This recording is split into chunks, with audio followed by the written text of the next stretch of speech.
سورہ زمر آیت نمبر 61۔ اعوذ باللہ من الشیطان الرجیم، بسم اللہ الرحمن الرحیم۔ ہم نے پچھلی آیت میں دیکھا جو بہت ہی بار بار دہرائی جانے والی بات ہے کہ قیامت کے دن ان لوگوں کے چہرے کالے ہوں گے، ان کی خاص پہچان ہوگی جنہوں نے اللہ پر جھوٹ باندھا اور اللہ کے ساتھ یقیناً رسولوں کا حوالہ دیا جاتا ہے۔ تو جنہوں نے غلط حدیثیں، غلط روایتیں، غلط باتیں، جنہوں نے بھی اللہ رسول پر جھوٹ بولا، ان کے چہرے کالے ہوں گے۔ اور اللہ فرماتے ہیں یہ تکبر کرنے والوں کا ٹھکانہ ہوگا، یعنی انہیں سمجھایا جاتا تھا اللہ کی کتاب سے کہ اس کے علاوہ اللہ پر باتیں مت کرو، لیکن یہ سمجھتے تھے کہ ان کی جھوٹ بات سے دین کمپلیٹ ہو جائے گا، اور اللہ کی بات میں کچھ کمی ہے کہ جس سے یہ جھوٹی باتیں اور بتا کر، اور سمجھتے تھے کہ ان کا دین ان کی ان جھوٹی باتوں سے کمپلیٹ ہوگا۔ تو اب یہ ہم سب کے لیے بڑا مسئلہ درپیش ہے، خاص کر آج کل تو بہت ہی زیادہ پرابلم ہے مسلمانوں میں کہ ایک تو سب جھوٹی بات پر متفق بھی نہیں ہے، ہر کوئی اپنی اپنی جھوٹی بات پر متفق ہے اور سب نے اپنے اپنے گروہ بنا لیے ہیں۔ تو اللہ تعالی ہم سب کو برے انجام سے بچائے۔ اور یہ تکبر ہے کہ بندہ اللہ کی بات پر اکتفا نہ کرے اور وہ اس کے لیے کافی نہ ہو۔ آگے جب ہم آج آیت نمبر 61 شروع کر رہے ہیں تو اللہ فرماتے ہیں کہ ٹھکانہ ان کا برا ہوگا اور نجات دیں گے اللہ تعالیٰ۔ ان کے کمپیریشن میں اللہ تعالیٰ نے تقوی کا لفظ یوز کیا، وَيُنَجِّ اللَّهُ الَّذِينَ اتَّقَوْا، اور نجات ملے گی ان لوگوں کو، اللہ تعالیٰ نجات دیں گے وہ لوگ جنہوں نے تقوی کی روش اختیار کی۔ اب آپ دیکھیں کہ کانٹیکس میں تقوی کا اپوزٹ کیا جا رہا ہے، اللہ پہ جھوٹ بولنا اور ڈرنا بھی نہیں۔ اور جو لوگ اللہ پر، اللہ کی کتاب سے بات کرتے ہوئے ڈرتے تھے کہ کہیں ان کے منہ سے کچھ بھی غلط بات نہ نکل جائے اللہ رسول کے معاملے میں، تو یہ لوگوں کو نجات مل جائے گی جو اللہ سے ڈر کر بات کرتے تھے، بِمَفَازَتِهِمْ، بے انتہا ان کی کامیابیوں کے ساتھ ان کو اللہ تعالیٰ نجات دیں گے۔ لا یمسہم السوء، نہیں ٹچ بھی نہیں کرے گی ان کو کوئی تکلیف، کوئی برائی جہنم کی، برے لوگوں کے معاملات میں انہیں کوئی برائی ٹچ بھی نہیں کرے گی۔ وَلَا هُمْ يَحْزَنُونَ، اور یہ قیامت کے دن غم میں بھی مبتلا نہیں ہوں گے، یعنی یہ اپنی زندگی پر بہت خوش ہوں گے کہ اللہ نے ہمیں اتنی عقل دی تھی کہ اللہ کی کتاب کے بغیر کوئی اور بات کرنا یہ جائز ہی نہیں ہے۔ اللہ تعالیٰ کی کتاب بار بار بتاتی ہے سب سے بڑا ظالم وہ ہے جسے تلقین کی جائے اللہ کی آیتوں کے ساتھ اور وہ اس طرح سے اپنا منہ پھیرتے ہوئے چلا جائے۔ اور پھر ظلم کی اور حق مارنے کی انتہا تو یہ ہے کہ اللہ کے مقابلے کی بات کوئی اور دینی نام سے، دین کے اعتبار سے، نبیوں کے توسط سے نبیوں کے نام لا کر اور پیش کر دیا جائے، جبکہ یہ بات کلیئر ہے کہ انبیاء کرام خود اللہ کے رسول، ان کی اگر آپ قرآن سے آیت اور طریقہ دیکھ لیں تو کلیئر ملتا ہے، فذکر بالقرآن، تلقین کرو قرآن کے ساتھ۔ تو اللہ تعالی ہم سب کو، جہاں کہیں ہم نے غلطیاں کی ہیں، ہم نے جہاں کہیں غلط بات اپنے نبی پر، اللہ پر کی ہے، اللہ تعالی ہم سب کی اصلاح فرما دے اور ہمیں معاف کر دے۔ اب دیکھیں وہی پوائنٹ آ رہا ہے کہ اگر یہ کسی اور کی لکھی ہوئی کتاب ہوتی تو آپ کہتے کہ ایک ہی بات بار بار دہرائی جا رہی ہے، ایک ہی بات بار بار دہرائی جا رہی ہے۔ آپ دیکھیں دوبارہ مجھ کو اور آپ کو تقوی کی روش بتائی جا رہی ہے کہ اللہ خالق کل شیء۔ اے لوگوں تم کیوں نہیں سمجھتے ہو کہ اللہ ہی خالق ہے ہر چیز کا، وَهُوَ عَلَى كُلِّ شَيْءٍ وَكِيلٌ، اور وہی ہر چیز کی وکالت بھی کریں گے۔ میں بار بار آپ سے کہہ رہی ہوں، بڑی ایمانداری سے آپ کو سورہ زمر کو دیکھنا ہے کہ اللہ تعالیٰ ہمیں بار بار کس چیز کی تلقین کر رہے ہیں۔ یہ دیکھو اللہ ہی جج ہیں، اللہ ہی وکیل ہیں، اللہ کے سامنے کوئی انبیاء کرام بھی وکالت نہیں کر سکیں گے. یہاں تک بھی کلیئر کر دیا گیا کہ اے محمد صلی اللہ علیہ وسلم آپ بھی وکیل نہیں ہیں. دوبارہ آپ کو اور مجھ کو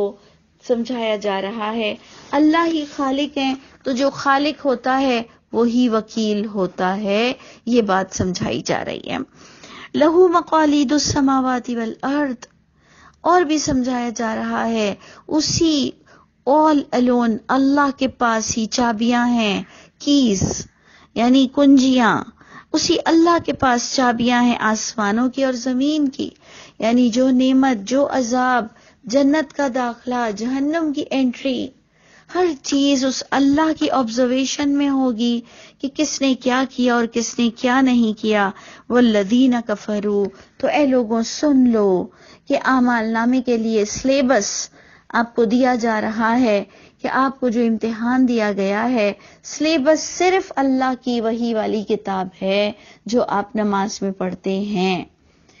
اس کے علاوہ آپ کے پاس آؤٹ آف سلیبس کوئی کویسچن نہیں ہوگا قیامت کے دن. والذین کفروا، تو وہ لوگ جنہوں نے بھی کفر کیا بآیات اللہ، اللہ کی آیتوں کے ساتھ جنہوں نے اس سلیبس میں کوئی کوتاہی کی، اولئک ھم الخاسرون، یہ ہیں وہ لوگ جو لوزر ہوں گے، جو سب سے بڑے گھاٹا پانے والے ہوں گے. اور پھر آپ دیکھیں کہ پتہ چلتا ہے کہ محمد صلی اللہ علیہ وسلم کو کیا پریشر دیا جا رہا تھا، ان کو کس بات پر مجبور کیا جا رہا تھا. قل، اے نبی کہہ دیجئے، افغیر اللہ، کیا غیر اللہ کے لیے، کیا اللہ کے علاوہ تأمرونی، تم مجھے حکم دیتے ہو. اس کا مطلب رسول اللہ صلی اللہ علیہ وسلم پہ بڑا پریشر آ رہا تھا باہر سے، اہل کتاب سے، مشرکین مکہ سے، ان کے اپنے خاندان سے، ان کو بڑا مجبور کیا جا رہا تھا، جس پر اللہ تعالیٰ فرماتے ہیں کہ سب کو بتا دو، دو ٹوک بتا دو. اے محمد کہہ دیجئے، کیا اللہ کے علاوہ تم حکم دیتے ہو مجھ کو، عابد،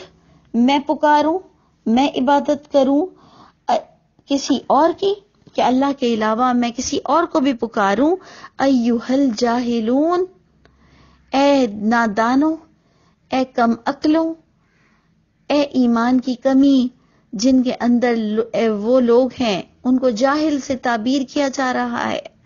جن کے پاس اللہ کی کتاب کے علم کی کمی ہے انہیں جاہل سے تعبیر کیا جا رہا ہے کہ اے جاہلوں، تم اللہ کے علاوہ مجھے مجبور کرتے ہو، مجھے حکم دیتے ہو کہ میں پکاروں کسی اور کو بھی. تو سنو اللہ تعالیٰ کس حد تک منع کر رہے ہیں. وَلَقَدْ أُوحِيَ إِلَيْكَ، اللہ فرما رہے اور البتہ یقیناً بے شک اوحی الیک، وحی کی گئی ہے آپ صلی اللہ علیہ وسلم کی طرف. وَإِلَى الَّذِينَ مِن قَبْلِكَ، اور یقیناً جو وحی نبیوں پر ہی ہوتی ہے، تو اللہ نبیوں کو بتا رہے ہیں کہ یہ بات تم اچھی طرح سمجھ لو کہ جو وحی ہوئی ہے آپ کی طرف اور طرف ان لوگوں کے جو آپ سے قبل تھے، یعنی دوسرے انبیاء کرام پر، اور اس وحی میں آپ لوگوں کو اے انبیاء کرام کلیئر بتا دیا گیا ہے کہ لئن اشرکتا، کہ البتہ اگر آپ لوگوں نے بھی شرک کیا، تم حکم دے رہے ہو مجھ کو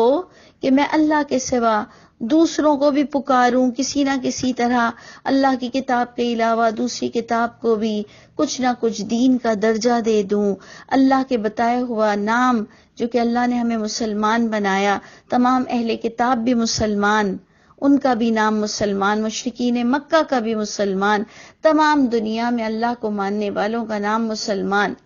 تو اے لوگوں تم لوگ کیا چاہ رہے ہو کہ ہم اپنے اپنے مسلک سے، اپنے اپنے فرقوں سے اپنی پہچان کرائیں؟ سوچئے آج کا مسلمان جب متفق نہیں ہے اس چیز پر، مسلمان بولنے کے بعد بھی وہ آپ سے آپ کی پہچان پوچھے گا. آج کا مسلمان اگر آپ اس کو صرف کہہ دو کہ میں مسلم ہوں، تو وہ کہے گا وہ تو مجھے پتا ہے، لیکن پھر بھی آپ کس مسلک سے ہیں. پھر آپ مسلک نہیں بتائیں گے تو سمجھے گا کہ آپ کہیں شیعہ ہیں، تو سمجھے گا کہ آپ کہیں قادیانی ہیں، تو سمجھے گا کہ آپ کوئی یہودی لابی سے ہیں۔ ارے بھائی، جو سمجھنا ہے سمجھ لو، میرا جج بھی اللہ، میرا وکیل بھی اللہ۔ تمہیں سمجھ نہیں آتی بات کہ میں صرف مسلمان ہوں؟ پھر ہمیں بتانا پڑتا ہے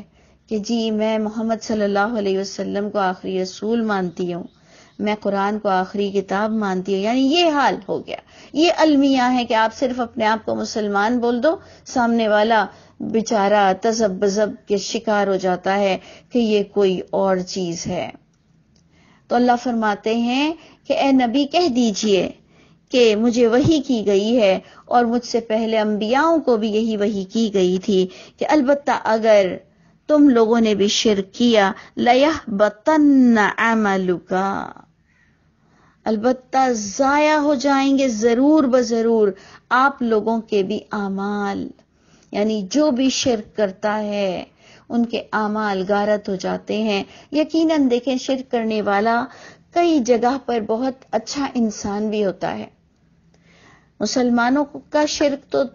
2 لمحے کے لیے اگر چھوڑ دیں، کہ جو ہم نے آپ کو پچھلا بھی بتایا کہ آج کا مسلمان اللہ کی ذات میں شریک نہیں کرتا، اللہ کی بات میں ایڈیشن کر کر اور اللہ کے کلام میں اضافہ کر کر شرک کر رہا ہے۔ لیکن اگر ہم تمام لوگوں کو بھی بتا دیں کہ کوئی بھی ہو انسان،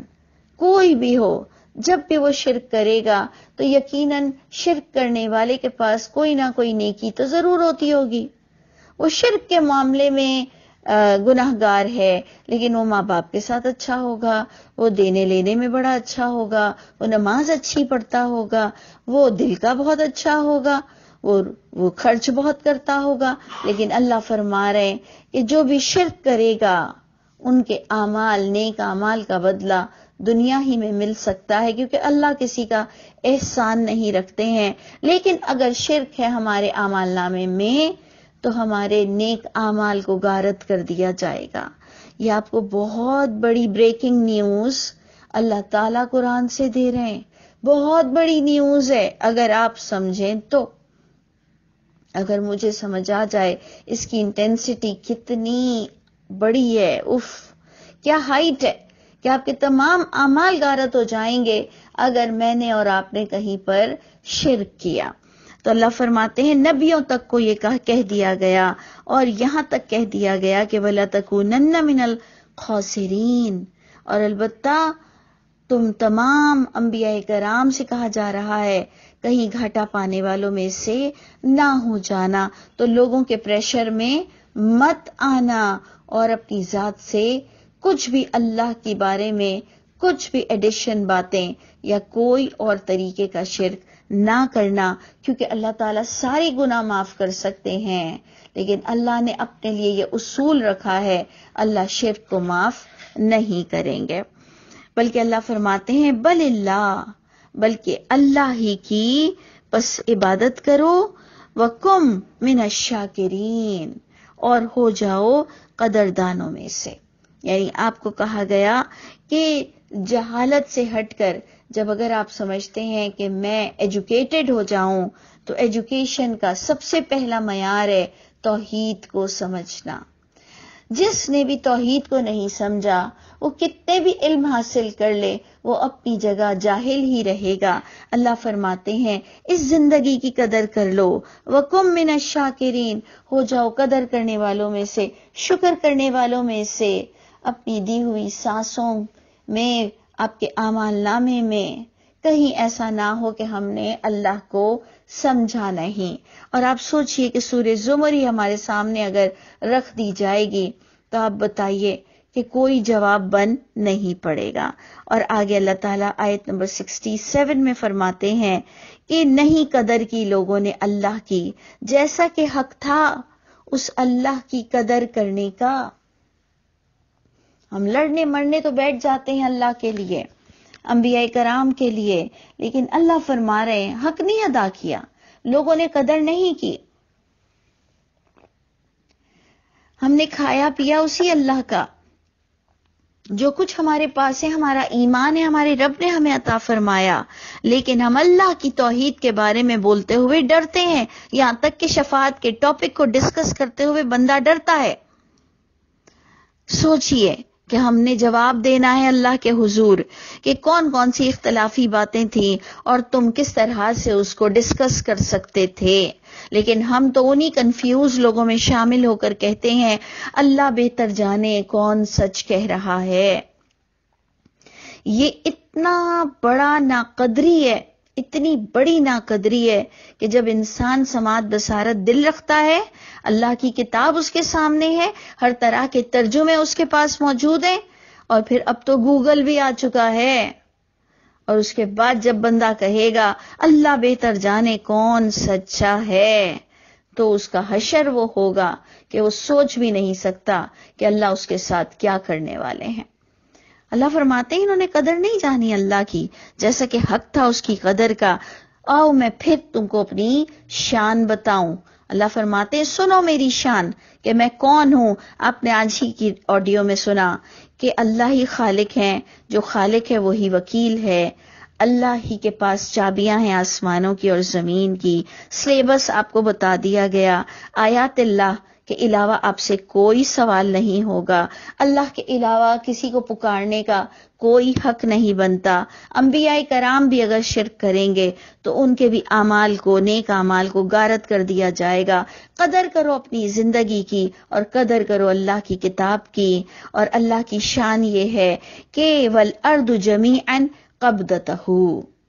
کہ تمام کے تمام زمین اس اللہ کے قبضے میں ہوگی قیامت کے دن، والسماوات، اور آسمان مطویات بیمینہ، لپٹا ہوا ہوگا آسمان اس اللہ کے دائیں ہاتھ میں۔